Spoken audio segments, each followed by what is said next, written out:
Kumusta ng tatay mo? Nagpapahinga siya.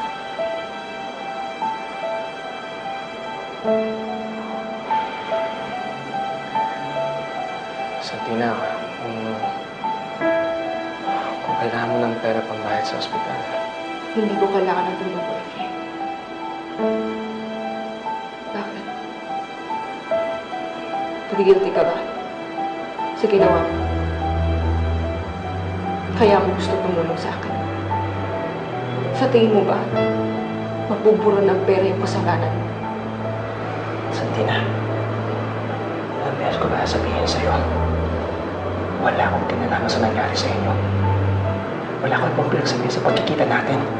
Ano yun? Bigla na rin sumulpot yung mga tauhan ng nanay mo? Hindi ko alam. Hindi ko alam ng mga lalaking yun. Hindi ko alam kung paano natuntun doon. Basta ang alam ko, wala akong kinalaman dyan. Sigurado kung hindi involved ang nanay ko. Paano pa kita mamahalin, boyfriend? Kung hindi kita kayang pagkatiwalaan, hindi ko matatanggap ang marasong mo. Ano sinasabi mo? Na nagsisinungaling ako? Ang gusto kong sabihin sa'yo, na wala nang patutunguhan na relasyon natin. Masyado na ako nasaktan, my friend. Huwag na natin ituloy yung kasal. Itigil na natin ito. Ayoko na.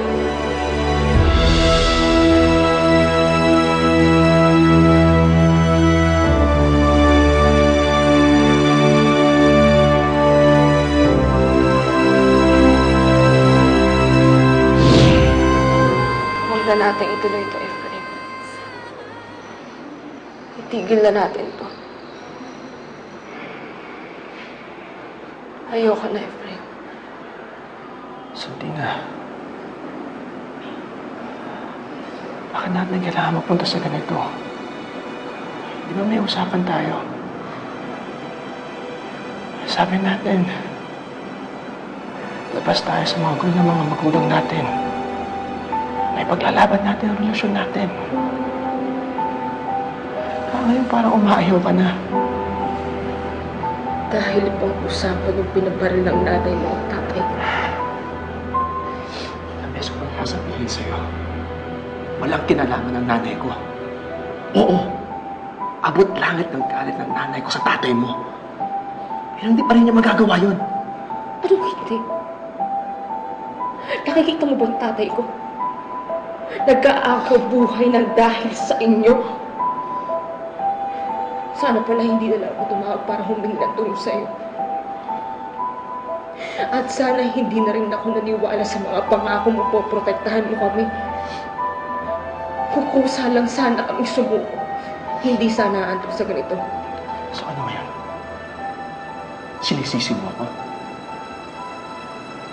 Santina, wala akong ibang pinagsabihan tungkol sa inyo ni Ma'am Hector.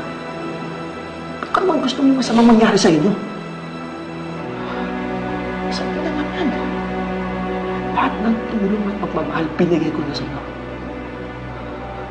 Halos awayin kong buong pamilya ko para lang sa inyo. Tapos ano ngayon? Pag-iisipan mo ko ng ganyan? Tama na, Efrain.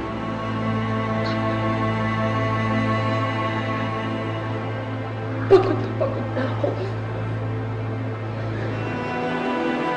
Nakakapagod na makipagtalo sa'yo at sa pamilya ko. Itigil na natin ang relasyon natin. Walang patutunguhan itong usapan natin. At lalong walang patutunguhan itong relasyon natin. Kaya itigil na natin ito. Tapusin na natin ito. Ayoko na.